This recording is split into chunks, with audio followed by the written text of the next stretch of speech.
Bismillahirrahmanirrahim. Assalamualaikum warahmatullahi wabarakatuh.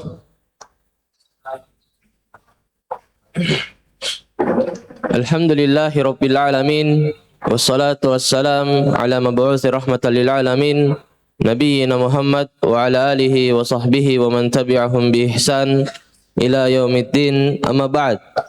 Alhamdulillah, segala puji hanyalah milik Allah Subhanahu wa taala yang masih memberikan hidayah dan taufik kepada kita, dan dengan segala kemudahan dari Allah Subhanahu wa taala, Allah Jalla wa Ala mempertemukan kita kembali di tempat ini, di basement Masjid Jannatul Firdaus Makassar, dalam program Sakinah, Sarapan Ki dengan Nasihat, dan dalam program Tanya Ayub, Tanya Jawab seputar Islam bersama Ustaz Abu Yusuf Ubaid Bima hafizahullahu ta'ala wa rahimah. Dan alhamdulillah, dengan segala kemudahan dari Allah Subhanahu wa ta'ala, Al-Ustaz telah berada di tengah-tengah kita. Maka mari kita memulai program kita pada pagi hari ini. Baik, bagi ikhwan dan santri yang ingin bertanya, boleh menggunakan baik yang telah disediakan. Dan bagi teman Ayub yang menyaksikan program ini secara online, dimanapun Anda berada, apabila Anda ingin bertanya, boleh mengirimkan pertanyaannya lewat kolom komentar akun media @AbuYusufUbaidBimaOfficial. Baik, kesempatan pertama kami berikan kepada ikhwan.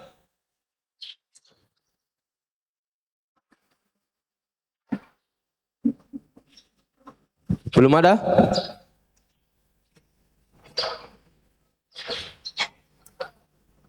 Kalau begitu kami bacakan dulu pertanyaan yang masuk.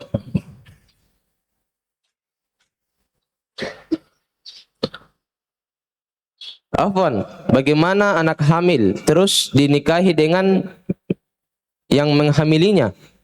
Apakah bisa diwakilkan dan bisa dinasabkan, Ustaz?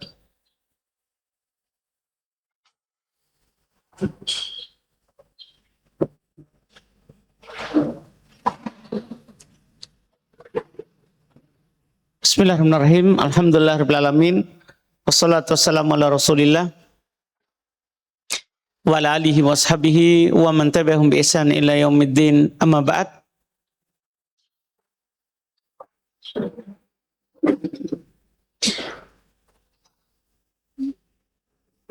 Bisa diwakilkan apanya ini? Saya tidak mengerti. Iya. Yang jelas yang saya hanya bisa menjawab hukum yang pertama, menikahkan anak yang hamil dengan yang menghamilinya itu tidak dibolehkan, karena menikah dan melakukan akad saat hamil itu tidak sah. Tunggu dia melahirkan baru akad. Tunggu dia melahirkan baru melakukan akad pernikahan. Iya, karena tidak sah menikah dan melakukan akad saat hamil. Wallahu a'lam. Barakallahu fiik. Pertanyaan berikutnya. Bismillah. Ketika mengaminkan doa khatib yang berkhutbah, apakah mengangkat tangan atau tidak, Ustaz? Tidak mengangkat tangan. Orang yang mengaminkan itu tidak harus mengangkat tangan. Yang mengangkat tangan itu adalah yang berdoa. Disunnahkan. Kalau dia juga tidak mengangkat tangan, sah doanya. Karena mengangkat tangan itu adalah sunnah tambahan dalam doa. Bukan syarat sahnya doa. Iya. Seorang boleh berdoa dengan tidak mengangkat tangannya. Boleh berdoa dengan tidak mengangkat tangannya. Wallahu a'lam.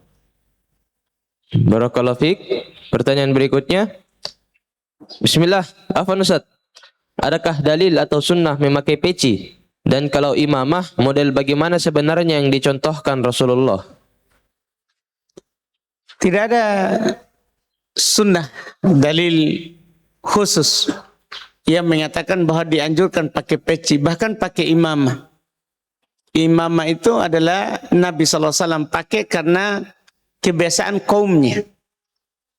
Jadi ada itu yang dilakukan oleh Nabi, karena kebiasaan kaumnya, dan ada yang dilakukan oleh Nabi karena kekhususan beliau, ada yang dilakukan oleh Nabi SAW karena mencontohkan kepada umatnya.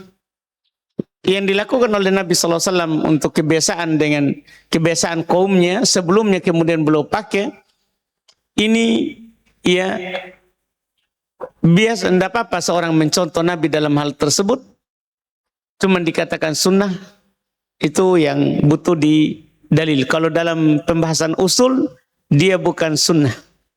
Dia bukan sunnah. Wallahu a'lam. Barakallahu fiik. Pertanyaan berikutnya.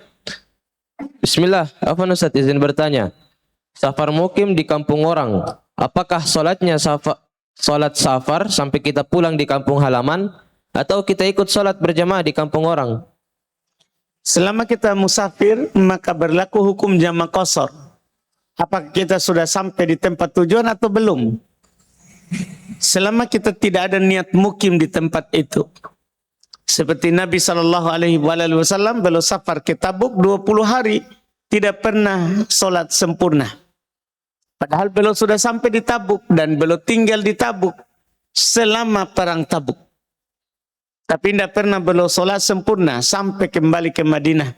Demikian pula saat safar di Fatu Mekah, beliau tidak sholat sempurna kecuali kembali ke Madinah. Wallahu a'lam. Barakallahu fiik. Pertanyaan berikutnya. Bismillah, izin bertanya Ustaz. Apakah sholat saya batal karena akhir-akhir ini saya sering merasakan kalau selalu ada angin yang keluar tapi tidak ada suara dan bau? Mohon jawabannya Ustaz. Tidak batal karena Nabi SAW bersabda, la yansarif hatta yasma'a sautan aw yajida riha. Jangan dia keluar, jangan dia batalkan solatnya, berarti sah solatnya sampai dia mendengar suara atau mencium bau. Iya, sampai dia mendengar suara atau mencium bau. Ini yang dikatakan oleh Nabi SAW. Wallahu a'lam. Barakallahu fiik. Bismillah. Kapan masa nifas bagi perempuan yang melahirkan dengan sesar? Masa nifasnya dilihat daripada darah.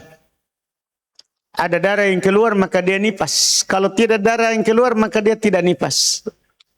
Jadi misalnya gini, dia lahir dengan sesar. Dia lahir dengan sesar. Setelah itu tidak ada lagi darah yang keluar, maka dia mandi wajib, mandi suci dari nifas dan ya karena melahirkan dan sholat.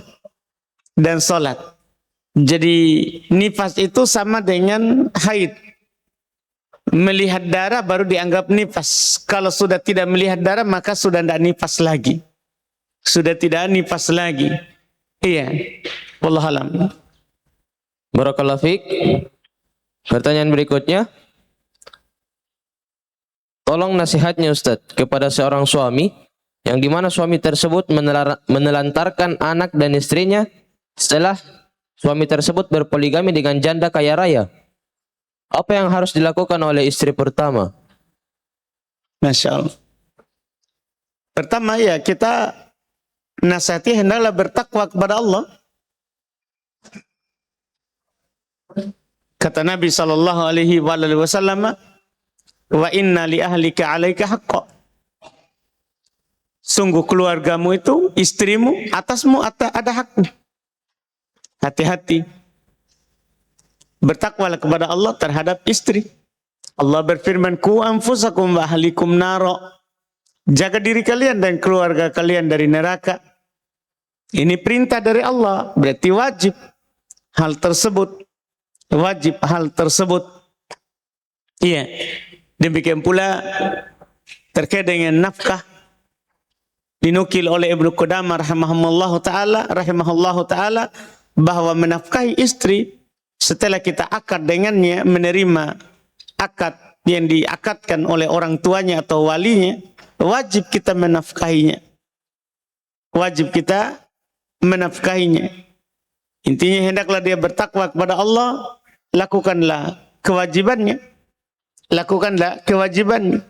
Istrimu itu kaya ataupun miskin, memiliki hak yang sama. memiliki hak yang sama. Allah Subhanahu wa taala mengingatkan di Quran bahwa seorang yang memiliki istri, Allah katakan yunfiqu dzu sa'atin min sa'atihi wa man qudira alaihi rizquhu falyunfiq mimma ataahu Allah. Hendaklah orang yang memiliki kelapangan berinfak, memberikan nafkah kepada istrinya sesuai dengan kelapangannya. Jika dia diberikan kesempitan, maka hendaklah dia menafkahi istrinya sesuai dengan apa yang Allah berikan, tidak gugur. Itu nafkahnya. Itu menunjukkan wajibnya hal tersebut. Wajibnya hal tersebut. Ingat, kalian adalah pemimpin, suami adalah pemimpin. Hati-hati, Allah akan bertanya nanti pada hari kiamat terkait dengan yang kita pimpin. Kullukum ra'in wa kullukum mas'ulun an ra'iyati. Ar-rajulu ra'in fi ahli baiti wa huwa mas'ulun an ra'iyati. Setiap kalian adalah pemimpin dan setiap kalian akan dimintai pertanggungjawaban atas kepemimpinannya. Seorang suami adalah pemimpin terhadap keluarganya dan dia akan ditanya tentang kepemimpinannya. Seorang yang punya keluarga kemudian dia tidak pedulikan, tidak akan cium bau surga. Hati-hati, jangan sampai kita hanya cium bau janda. Ya, tidak cium bau surga. Allah Nabi SAW yang bersabda, man istara'ahu ra'iyatan wa lam yuhithu binasihatin lam yajid ra'ihatal jannah. Siapa yang diberikan sebuah kepemimpinan kemudian dia tidak meliputinya, membarenginya dengan nasihat, maka dia tidak akan mencium bau surga. Ini hati-hati. Hati-hati. Hati-hati dalam masalah tersebut, karena istri itu adalah tanggung jawab suami, dan khusus orang yang berpoligami ketika dia menikah kedua dan tidak adil terhadap yang pertama. Hati-hati, jangan sampai nikmat dunia yang kita pedulikan sementara di akhirat Nabi sallallahu alaihi wasallam telah mengingatkan kepadanya, man kana lahum ra'atan famala ila ihdahuma ya'ti yaumal qiyamati wa ma'wa shikhu ma'ila. Siapa yang memiliki dua istri kemudian dia condong kepada salah satu dari keduanya, maka akan bangkit di hari kiamat dalam keadaan pundaknya miring. Itu kehinaan, bukan pujian. Itu kehinaan di hadapan seluruh makhluk, bukan hanya di hadapan istri kita yang satu, tapi di seluruh makhluk. Kan malu kita, orang-orang lurus pundaknya di hari kiamat, tiba-tiba kita miring. Kan malu kita ditanya, kenapa itu? Ada dua istrinya tapi tidak adil. Selesai masalah. Kehinaan. Kehinaan. Hati-hati, hendaklah bertakwa kepada Allah. Kalau memang punya dua istri, adillah kepada istrinya. Wallahu alam. Barakallahu fiik. Pertanyaan berikutnya. Bismillah, izin bertanya Ustaz.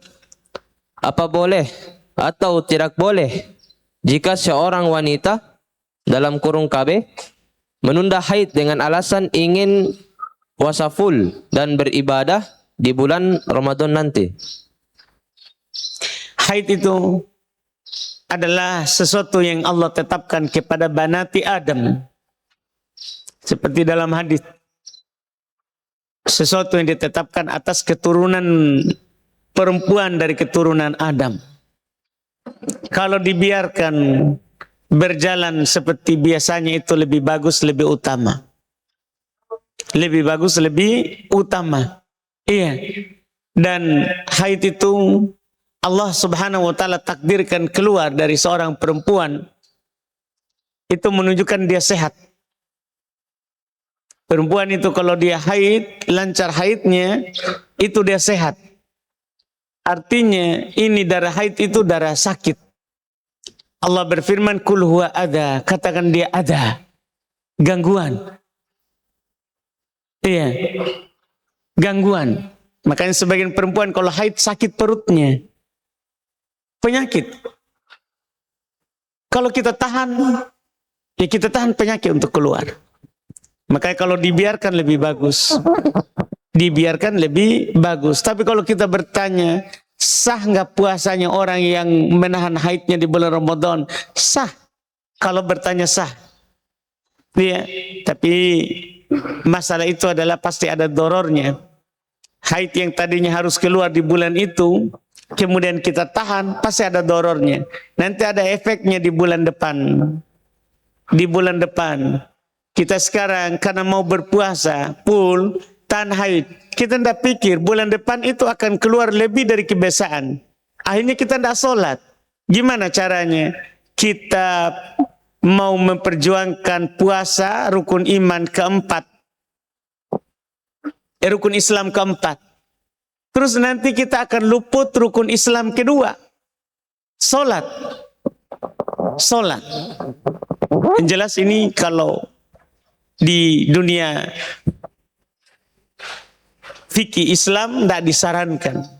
Walaupun kalau kita bertanya sah enggak nanti puasanya sah.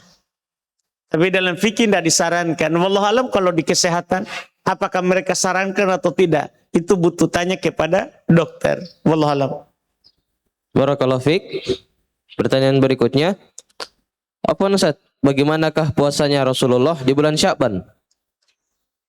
Dinukil oleh Aisyah radhiyallahu taala anha, saya tidak pernah melihat Nabi sallallahu alaihi wasallam banyak berpuasa selain Ramadan seperti banyak belum melakukan puasa di bulan Sya'ban.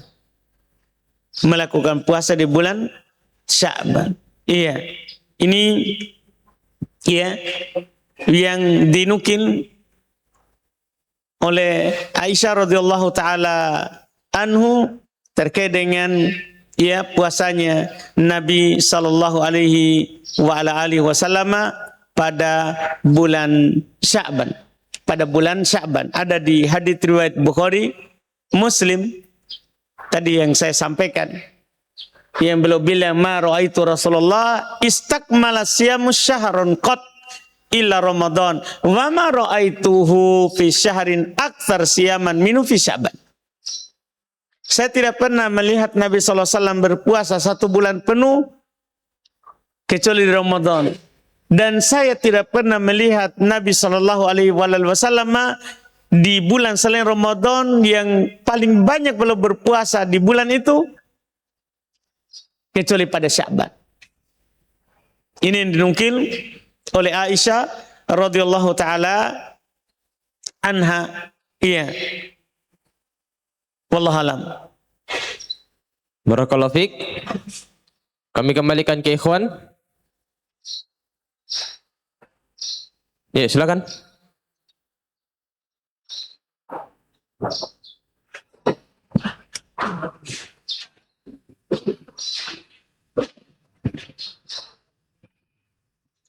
Cek. Bismillah, pertanyaan pertama Ustaz. Kalau misalnya kita sedang safar, apakah wajib salat berjamaah? Musafir tidak wajib Jumat, berarti jamaah juga. Ke Jumat saja tidak wajib. Jumat, apalagi jamaah. Nah, tapi kalau mereka berjamaah, alhamdulillah. Wallahu alam. Pertanyaan kedua Ustaz. Kemarin itu waktu safar, saya bangun jam subuhnya, tidak sempat salat subuh karena ketiduran. Bangunnya itu jam 6:30. Baru sudah mau sampai lagi di tujuan, sudah 1 jam lagi sampai tujuan. Apakah itu kita lebih baik salat subuh di situ di mobil atau kita tunggu dulu turun baru nanti salat? Tunggu turun karena ini waktu sudah keluar. Beda kalau waktu belum keluar langsung salat darurat.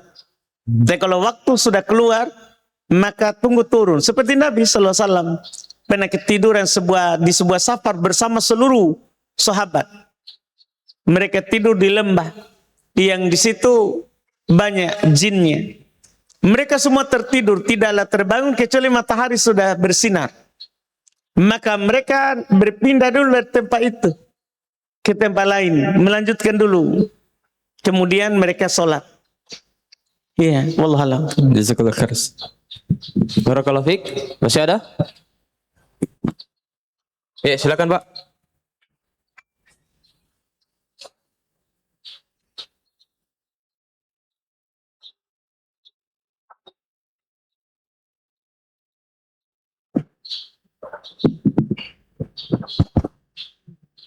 Tes.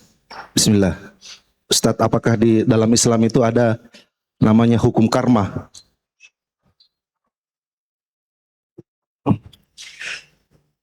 Hukum karma. Apa itu hukum karma, Pak?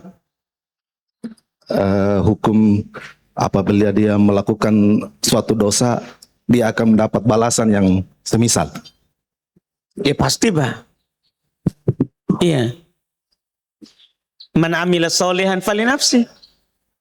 Wa man asa'a fa'alaiha.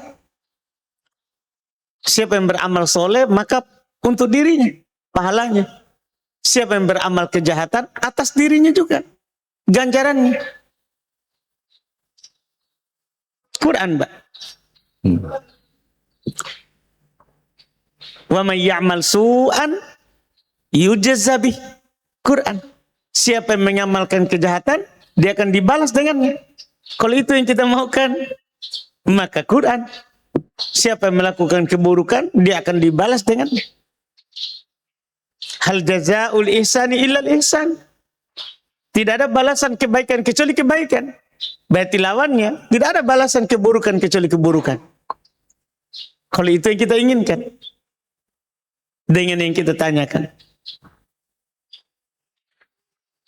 Wallahu a'lam.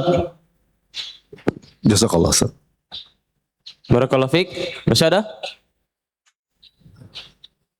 Jika tidak ada, kami kembali bacakan pertanyaan yang masuk. Bismillah, izin bertanya Ustaz. Bagaimana mensiasati berjabat tangan dengan non-muhrim? Karena tradisi di keluarga besar saya, kalau ke kampung halaman orang-orang selalu berjabat tangan. Gampang saja, kan orang biasa di masyarakat begini. Orang tahu gitu. Iya, kalau dia paksa sentuh tanganmu kan tidak berdosa. Kan dia yang paksa. Dia paksa, dia kejar kamu, dia peluk. Iya. Tidak berdosa. Iya kan? Dia penting kamu lari. Ya kan? Kalau orang datang mau peluk begini juga, berdosa. Tapi kalau kamu menghindar semampunya, tidak berdosa. Tidak berdosa. Yang jelas ya, jangan pasrah dari awal. Nanti orang tidak tahu. Oh iya tahu, anak pesantren sudah dimaklumi itu. Anak pesantren tidak boleh menyentuh yang bukan mahram. Iya, bukan yang bukan muhrim. Muhrim itu orang yang sedang berihram. Yang bukan mahram. Iya. Siapa yang mau sentuh orang pergi umroh di sana? Yang bukan mahram. Iya, wallahualam. Orang tahu itu, anak pesantren sudah dimaklumi ini di Indonesia ini. Iya, alhamdulillah. Barakallahu fiik. Pertanyaan berikutnya. Apa Ustaz? Di kampung anak tidak ada dai yang mengajak kepada sunnah. Apakah anak wajib selepas menuntut ilmu nanti untuk kembali ke kampung untuk berdakwah? Iya. Iya, dia tidak apa-apa dia kita pulang kampung, tapi tidak kalau kita bertanya wajib tinggal di kampung, tidak wajib. Tidak wajib. Tapi kalau kita pergi berdakwah di kampung, iya, tentunya kalau tidak ada wajib kita lakukan itu ke sana, fardu kifayah. Fardu kifayah. Kita pulang mengajarkan orang ilmu. Wallahualam. Barakallahu fiik. Pertanyaan berikutnya. Bismillah, afwan Ustaz, izin bertanya. Untuk membayar kafarah, memberi makan orang miskin, apakah anak yatim piatu dalam kurung panti asuhan termasuk orang miskin? Atau siapa saja yang termasuk golongan orang miskin? Miskin itu definisinya adalah yang punya penghasilan pas dengan kebutuhannya, itu miskin. Kalau tidak pas dengan kebutuhan, itu namanya fakir. Mau anak panti asuhan, anak pesantren, atau di luar pesantren, di luar panti asuhan, yang penting dia itu miskin. Punya penghasilan pas dengan kebutuhannya. Apalagi tidak sesuai dengan kebutuhannya. Dia kebutuhan 100.000, dia cuma punya penghasilan 50.000, fakir.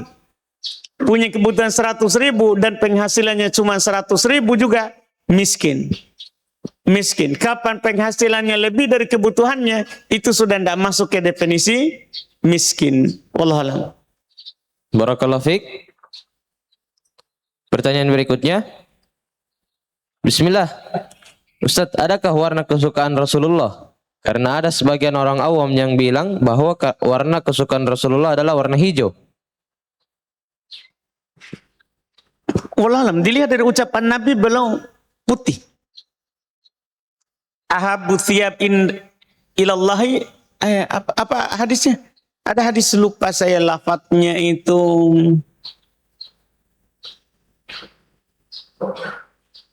Iya.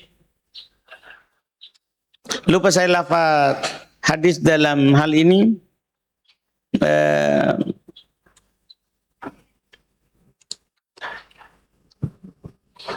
Pernah saya dapat hadis waktu di pembahasan fikih jenazah. Ini dia. Alhamdulillah. Di hadis Anas bin Malik radhiyallahu taala anhu, ya.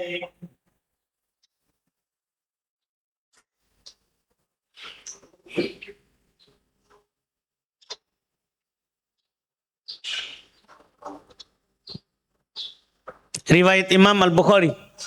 Masya Allah. Hadis Anas riwayat Imam ya Al-Bukhari rahimahullahu ta'ala.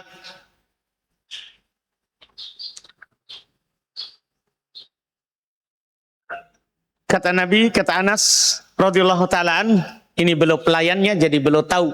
Penukilan dari Anas terkait dengan makanan, minuman, pakaian Nabi itu sangat bagus. Karena beliau pelayannya. Pelayannya Nabi. Tahu apa yang Nabi suka. Dari pakaian, dari makanan, dari minuman. Kata Anas, kana ahabbu thiyab ilan Nabi sallallahu alaihi wasallam. Ya. Ayal basal hibarah. Adalah pakaian yang paling disukai untuk Nabi SAW kenakan adalah pakaian hibrah, ya, pakaian hibrah yang warna putih bergaris tipis, yang bergaris, ya, tipis.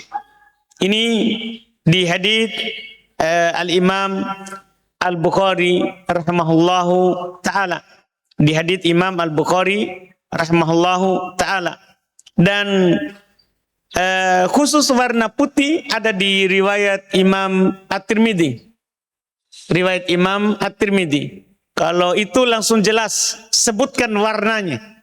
Warnanya. Kalau tadi al-hibra itu jenis kain yang dibuat dari Yaman. Karena dulu Yaman mereka punya keahlian menenun. Iya. Itu yang Nabi suka pakai. Iya, bergaris. Di riwayat Tirmidzi, Ibnu Abbas yang menukil Nabi SAW beliau bersabda, ilbasu min thiyabikumul bayat fa innaha min khairi thiyabikum. Pakailah dari pakaian kalian yang berwarna putih, sungguhnya itu adalah termasuk pakaian yang terbaik dari kalian. Bahkan orang meninggal dikafani sunnah dengan kain yang berwarna putih. Nabi SAW wakafinu fiha mautakum. Kafani dengan kain putih itu orang yang meninggal, ya, di antara kalian. Di antara kalian. Ini kalau dalam riwayat Imam At-Tirmidzi rahimahullahu ta'ala. Dan Nabi SAW beliau, ya, suka memakai, ya, komis. Beliau suka memakai, ya, pakaian komis. Dalam hadis Ummu Salamah radhiyallahu taala anha, istri Nabi, beliau bilang, ya, beliau katakan ahabbu thiyab ila Rasulillah sallallahu alaihi wasallam al-qamis. Pakaian yang paling disukai oleh Rasulullah SAW adalah pakaian komis, pakaian gamis. Iya, pakaian gamis, jubah. Iya, itu yang paling dicintai oleh Nabi Sallallahu Alaihi Wasallam. Masalah warnanya tadi sudah hibrah.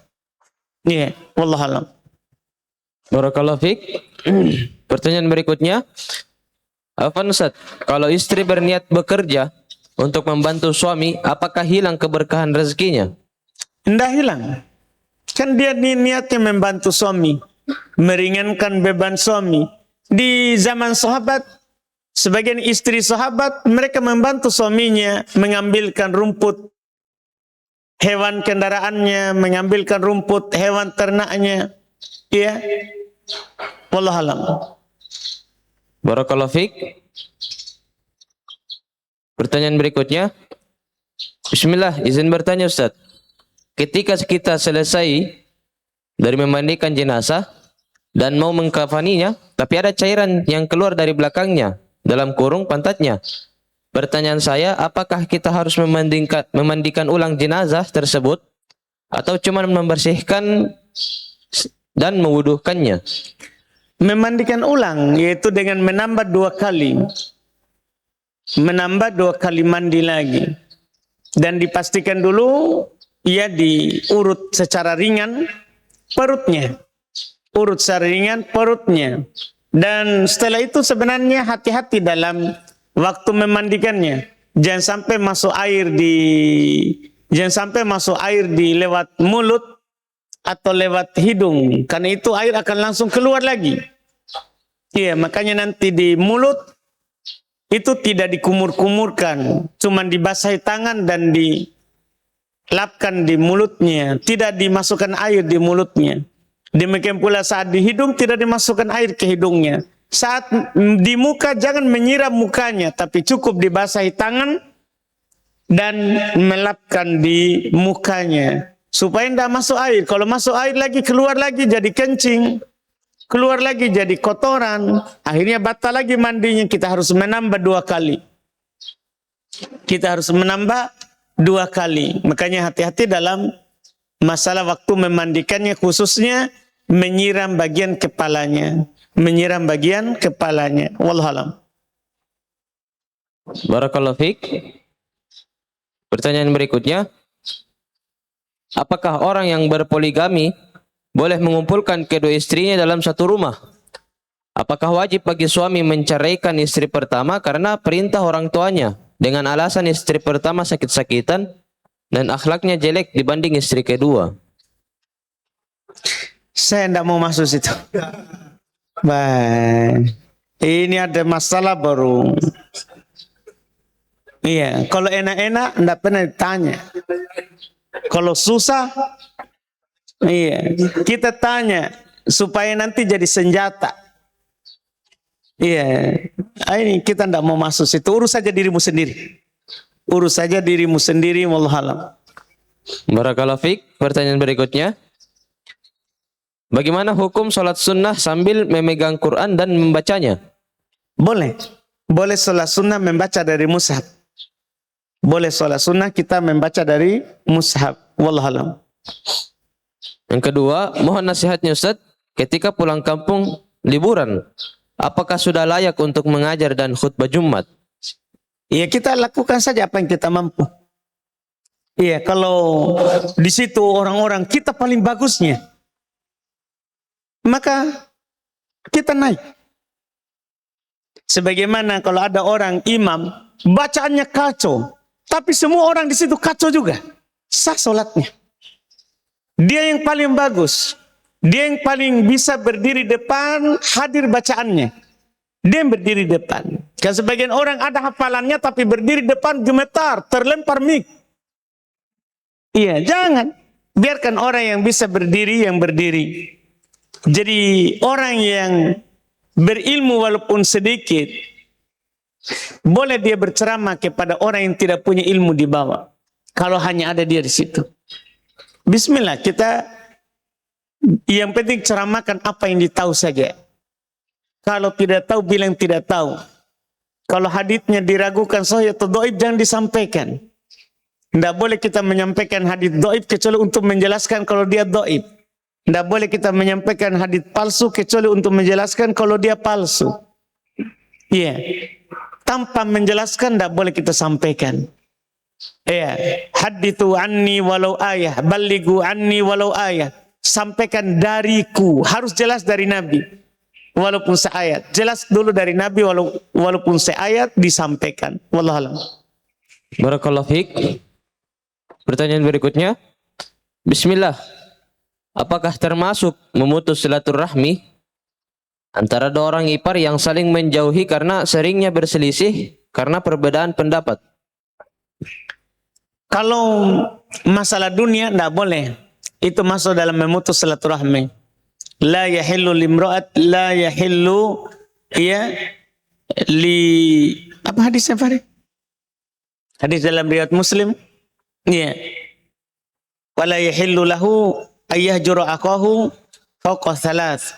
Tidak halal baginya untuk menghajar, menjauhi saudaranya semuslim. Iya, lebih dari 3 hari. Kalau karena dunia, kalau karena agama boleh sampai dia berubah. Iya, seperti Nabi SAW menghajar Ka'ab bin Malik 50 hari saat turun wahyu baru diajak bicara.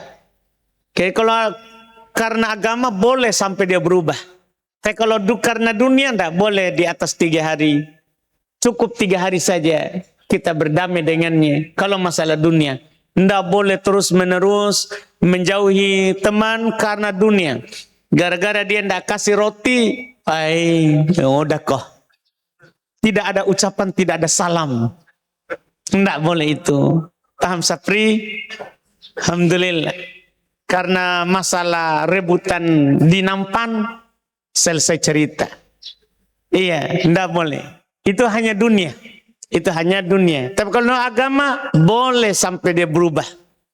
Boleh sampai dia berubah. Kalau tidak berubah-berubah sampai mati, sampai mati. Ya, kan itu karena agama dibolehkan. Wallahualam. Barakallahu fiik. Pertanyaan berikutnya. Bismillah. Bolehkah anak yang baru lahir setelah diakikah tidak dicukur rambutnya, ditunda beberapa hari? Kalau bertanya boleh, boleh. Karena kan hukumnya sunnah. Artinya kalau kita lakukan dapat pahala. Kalau kita tidak lakukan tidak berdosa. Artinya kalau tidak berdosa berarti pasti saya bilang boleh. Kan begitu. Kalau bertanyanya boleh. Cuma sunnahnya di hari ke-7 itu dicukur. Dan disedekahkan. Nilainya senilai perak. Wallahualam. Barakallahu fiik. Pertanyaan berikutnya. Afwan Ustaz, tape itu halal dimakan, tapi kalau dikonsumsi berlebihan bisa memberi efek memabukkan. Apakah dalam keadaan ini tape menjadi haram? Iya saudara, biar nasi. Kalau kamu makan berlebihan, mabuton. Itu pasti tidak bisa duduk tegak. Pasti mau ke bersandar, mau ke tidur, mau ke mati, penuh. Bukan hanya tape ini.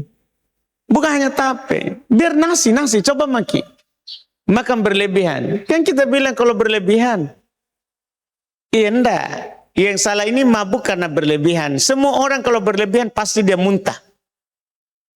Gimana caranya? Enggak cukup sampai tenggorokannya. Kan begitu, semua berlebihan. Makanya kita dilarang berlebihan. Iya. Kulu washrabu wala tusrifu. Makan dan minumlah, jangan berlebihan. Iya, jangan berlebihan. Biarkan sepertiga untuk makanan, sepertiga untuk minuman, sepertiga untuk napas. Biarkan begitu. Artinya, ada kosong sepertiga. Ada kosong sepertiga untuk napas. Untuk napas. Jadi, ini tadi bukan mabuk karena zatnya memabukkan. Tapi ini karena basoroki. Iya. Apalagi bahasa Makassar gitu. Basro. Basro dudui. Iya. Basro dudumi. Iya. Makanya dia mabuk. Iya, wallahualam. Barakallahu fiik. Apabila ada ikhwah santri yang ingin bertanya, Bapak dulu yang ini.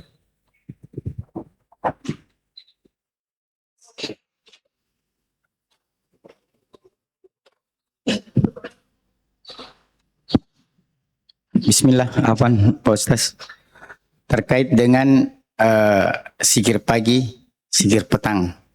Apakah ada dalilnya terkait hitungannya 2 kali, 3 kali, 7 kali, 100 kali.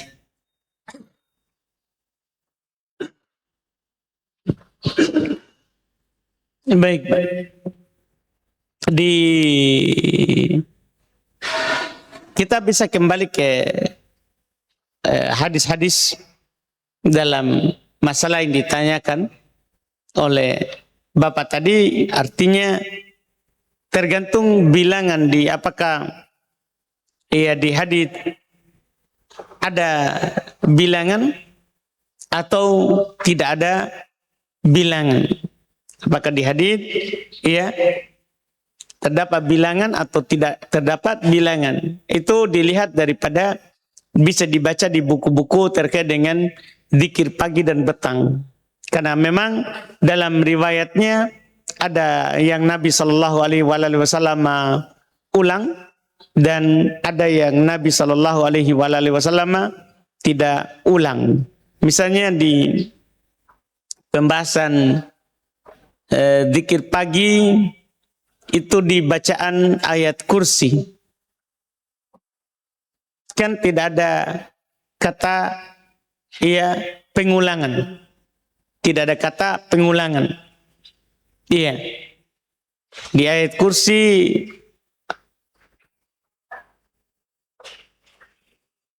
hadits riwayat Imam Nasai dengan sanad yang sahih tidak ada pengulangan. Tapi kalau kita melihat kepada Al-Ikhlas dalam riwayat Tirmidzi dengan sanad juga yang sahih ada pengulangannya 3 kali. 3 kali zikir pagi, Pak. Di Al-Falaq juga riwayat Tirmidzi dengan sanad yang sahih ada juga kalimat 3 kali. Di Al-Falaq. An-Nas riwayat Tirmidzi juga ada pengulangan 3 kali. Iya, ada pengulangan 3 kali. Jadi kalau ada pengulangannya kita ulang. Kalau tidak ada pengulangannya di lafaz Nabi, jangan diulang. Ini kan ayat kursi dan 3 kul. 3 kul ada pengulangan 3 kali, ayat kursi tidak ada. Ayat kursi tidak ada.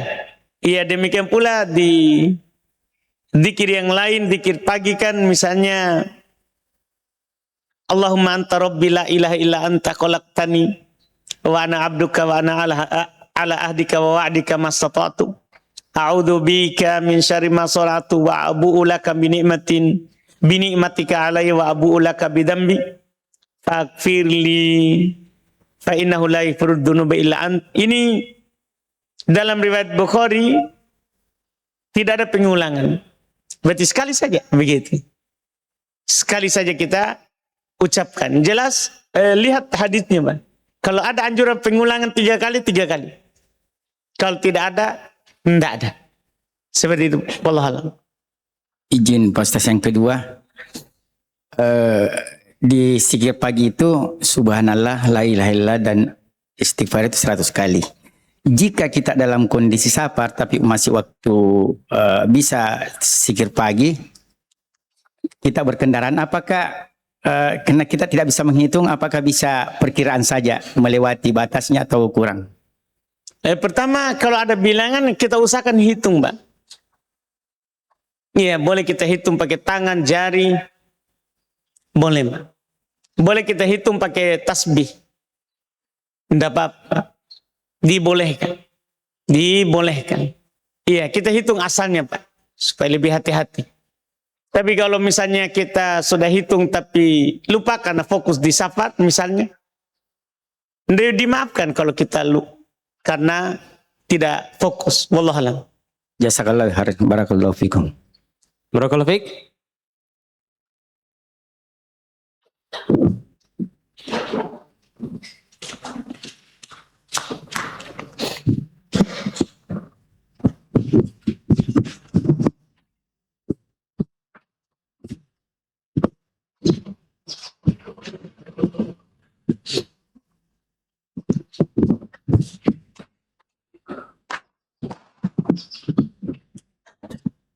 Oh Ustadz, pertanyaan dari teman, katanya kalau ada permasalahan kita misalkan beli barang online di masjid, terus kita julurkan tangan ke jendela, apakah ini sah?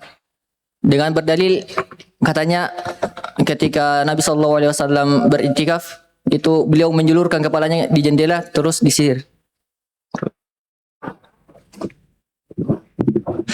Jadi dia kiaskan jual beli dengan sisir rambut. Antum tahu syarat kias? Sebab asal dengan cabang yang kita mau kiaskan harus sama. Sekarang sama nggak sisir rambut dengan jual beli? Enggak. Kias ma'al farik, fasid. Kias ma'al farik itu rusak. Jadi kias itu sebelum berdalil harus dipahami dulu rukun kias. Ada asal, ada cabang, ada hukum, ada illah. 4 rukunnya. Asal harus ditetapkan oleh dalil. Kemudian ditetapkan oleh dalil ini sudah ditahu ilahnya dan ditahu hukumnya. Harus ditahu dulu apa sebabnya dan apa hukumnya. Baru cari ini cabang. Cabang harus tetapkan dulu ini 2. Ada dulu asal, ada dalilnya. Apa sebabnya, apa hukumnya. Baru kita pergi ke cabang.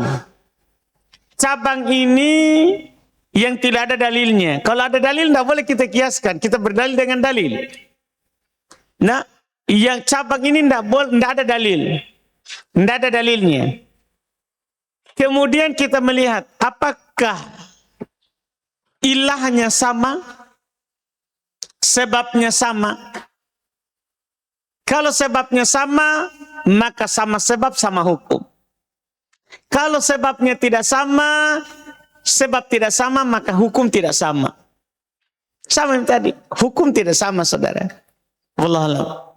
Yang kedua Ustaz, dari anak sendiri Ustaz, tentang hadis larangan mengumumkan barang hilang di masjid Ustaz.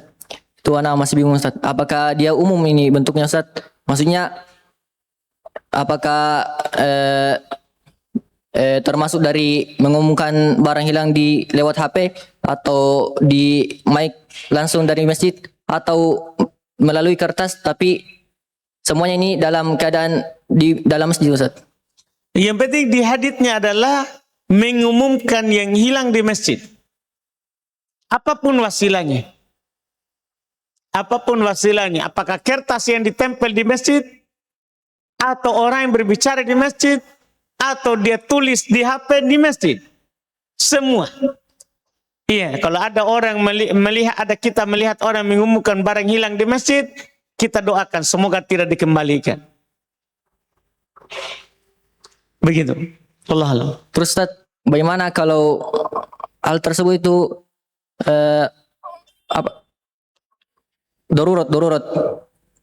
Darurat misalnya mati. Kalau tidak diumumkan. Karena biasa di masjid ini kalau ada barang hilang itu diumumkan. Tidak. Tidak ada darurat. Tempel saja. Nah, orang tahu jitu, cari jitu nanti. Baik. Barakallahu fiik. Masih ada?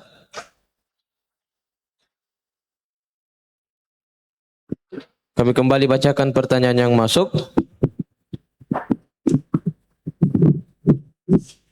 Bismillah. Ahsanallahu ilaikum. Di kampung kami terdapat tradisi di kalangan ibu-ibu setiap hari Jumat melakukan persajian. Kadang mereka membaca Al-Quran dan kadang membaca barasanji. Persajian. Pengajian. Oh, pengajian. Beda persajian. Sajian itu kan, bah. Iya. Putus gigenya, Ustaz. Putus genya. Melakukan pengajian. Kadang mereka membaca Al-Quran dan kadang mereka membaca barasanji. Apa hukum pengajian tersebut, Ustaz? Kalau berzanji tidak. Iya, tidak ada disunahkan berzanji. Karena berzanji tidak dibuat oleh Nabi, tidak dibuat oleh sahabat. Itu sudah cukup kalau dia bukan sunnah. Bukan syariat. Iya, bukan sunnah, bukan syariat. Tidak pernah ada kalimat dari Nabi, bacalah berzanji. Tidak pernah juga dilakukan oleh sahabat. berjanji. Kalau Quran, ya alhamdulillah. Itu namanya kita membacanya dapat pahala. Imam Syafi'i membolehkan baca Quran berkumpul. Imam Syafi'i, Imam Nawawi. Al-Imam Nawawi rahimahullah, ya, membolehkan baca Quran berkumpul. Berdalil dengan hadis, man majtama qaumun fi baiti min buyutillahi yatluna kitaballahi wa yatadarasunahu bainahum. Iya. Tidaklah sekelompok kaum berkumpul di rumah Allah untuk membaca kitab Allah, melakukan tadarus antara mereka. Ila nazalat alaihimus sakinah, disebutkan keutamaannya, kecuali akan turun kepada mereka sakinah, ya, wa hafathumul malaika, dilindungi oleh malaikat, wa ghasyiyatuhumur rahmah, diliputi oleh rahmat, wa dzakarahumullahu fiman indah, Allah akan menyebut-nyebut mereka di sisinya. Wallahualam. Hadits riwayat Muslim dari Abu Hurairah, riwayat Imam Ahmad dari Abu Darda radhiyallahu taala an. Barakallahu fiik. Pertanyaan berikutnya, apakah batal sholat ketika dalam keadaan sholat kita merasakan sisa-sisa makanan dalam mulut? Tidak batal. Yang penting kita ambil, keluarkan, baru taruh di kantong misalnya. Kalau kita dapat sisa makanan terus kita nikmati, wah enak juga ini ya, batal. Karena kita makan. Tidak boleh makan dalam sholat. Tidak boleh makan dalam sholat. Wallahualam. Barakallahu fiik. Ahsanallahu ilaikum. Bagaimana caranya agar kita bisa mengambil adab dari guru-guru kita? Lihat saja. Melihatnya. Bagaimana caranya mengajar, caranya berinteraksi sama orang. Kita melihat seperti yang dilakukan oleh ahli hadits dulu. Mereka datang ribuan di tengah guru, tapi kadang hanya menulis hanya 500. Yang lainnya melihat bagaimana cara guru menyampaikan ilmu. Karena cara menyampaikan ilmu itu ada lagi. Tidak cukup kita, makanya kalau mendengar rekaman bisa berilmu, tapi untuk menyampaikan butuh lagi melihat bagaimana caranya guru menghadapi murid, menghadapi orang. Itu yang dilakukan oleh sahabat. Gimana caranya Nabi SAW menghadapi orang Arab Badui, bagaimana Nabi menghadapi orang kota, sahabat yang sudah lama, sahabat yang baru, bagaimana Nabi menghadapi anak muda, bagaimana Nabi menghadapi anak-anak. Itu melihatnya langsung. Wallahualam. Barakallahu fiik. Pertanyaan terakhir. Afwan Ustaz, apabila saya berniat untuk bersafar ke suatu daerah yang sudah masuk kategori safar, pertanyaannya, apakah setelah saya berniat sudah berlaku hukum safar, dalam kurung belum berangkat? Belum berangkat, belum. Safar itu kan kalau kita sudah berangkat. Kalau sudah berangkat, melakukan perjalanan, itu di Quran. Wa idza darabtum fil ardi darabtum, kalian sudah melakukan perjalanan. Melakukan perjalanan. Iya, itu baru masuk di dalam hukum safar. Wallahualam. Alhamdulillah, dengan terjawabnya pertanyaan terakhir tadi, berakhir pula program kita pada pagi hari ini. Kami mengucapkan kepada Ustaz, jazakumullah khairan, barakallahu fikum wa yassarakumullah fi kulli umurikum. Dan ana memohon kepada teman-teman yang belum sempat kami bacakan pertanyaannya, insyaallah kita akan bertemu di lain waktu. Ana tutup, subhanakallahumma wa bihamdik, asyhadu an la ilaha illa anta astaghfiruka wa atubu ilaik. Assalamualaikum warahmatullahi wabarakatuh.